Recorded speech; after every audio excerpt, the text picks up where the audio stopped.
on the sublime ones. The bottom of my sea is calm. Who would guess that it conceals playful monsters? My depth is unfathomable, but it gleams with swimming riddles and laughters. I saw a sublime one today, a solemn one, an ascetic of the spirit. Oh, how my soul laughed at his ugliness. With his chest sticking out like those who hold their breath, he stood there, the sublime one.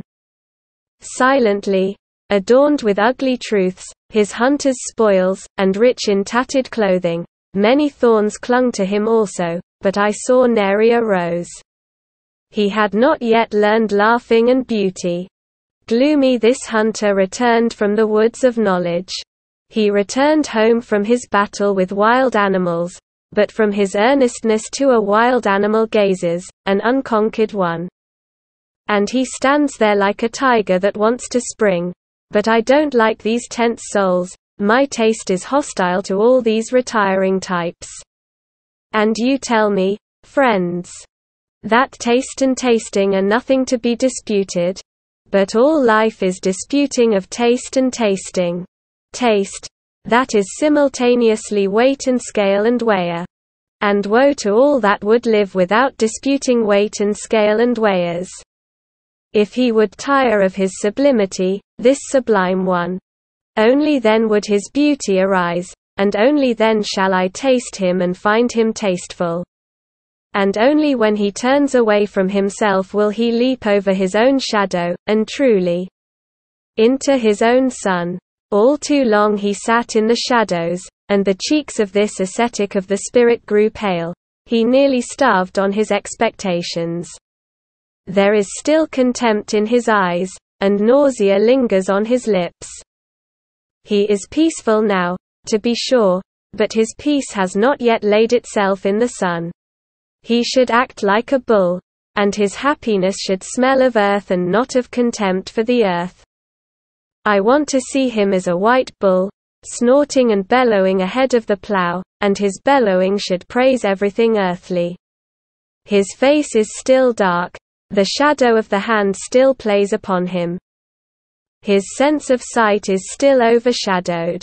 His deed itself is still the shadow on him. The hand darkens the doer. He has not yet overcome his deed. I do love the bull's neck on him. But now I also want to see the angel's eyes. He must also unlearn his hero's will. He shall be elevated, not merely sublime. The ether itself shall elevate him, the will-less one.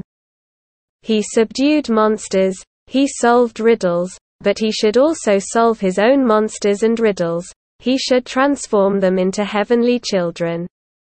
As of yet his knowledge has not learned to smile and to be without jealousy. His torrential passion has not yet become calm in its beauty. Indeed, not in satiety shall his yearning keep silent and submerged, but in beauty. Grace belongs to the graciousness of the great-minded.